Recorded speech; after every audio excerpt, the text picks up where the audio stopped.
අපේ ස්වාමීන් වහන්සේ මේ රට වැටිලා තියෙන්නේ මොන හේතුවෙන්ද අපේ ස්වාමීන් වහන්සේ? ඒක මට පොඩ්ඩක් පැහැදිලි කර දෙනු සේක්වා කියලා අපි ඔබ වහන්සේගෙන් ඉල්ලා සිටිනවා.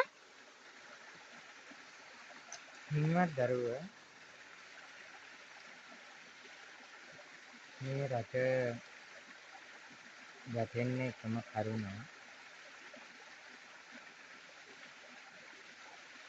රටේ ජනතාව බුදු පියාණන් වහන්සේ දේශනා කළ ධර්ම කිසිම අවස්ථාවකදී අල්ප මාත්‍රයකින්වත් පිළිගත්තේ නැහැ. බුදු පියාණන් වහන්සේ දේශනා කළා තියෙනවා සුණාත ධාරේත චරාත ධම්මේ. සුණාත කියන්නේ අහගන්න, ධාරේත කියන්නේ ධාරණය කරගන්න, චරාත කියන්නේ හැසිරෙන්න, හැසිරිලා දේශනා කරන්න ධර්මය.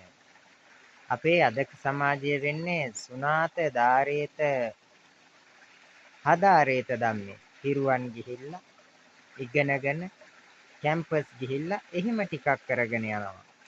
හැබැයි ආධ්‍යාත්මික සිත දියුණු කරලා නැහැ. ආධ්‍යාත්මික සිත දියුණු කරන්නේ නැතුව අධ්‍යාපනයක් කරගෙන යන්න ගිය නිසා ශාසනය පිරිහීමට හේතුවක්. අධ්‍යාපනය ලබන්න මුදල් ඕනේ කියලා මුදල් පරිහරණය කරන්න ගිය එකත් ශාසනය පිරිහීමට හේතුවක්. මූලිකම හේතු ටික වෙනුවෙන් නම් පින්වත් පුතේ පිරිවන් ටික වහන්න ඕන.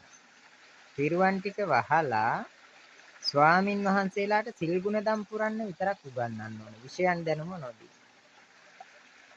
වවුන් නඩලා චිත්ත සමාධියක් හදලා කායානුපස්සනාව, වේදනානුපස්සනාව, චිත්තානුපස්සනාව, ධම්මානුපස්සනාව කියන සතර සතිපට්ඨානය පුරුදු කොටගෙන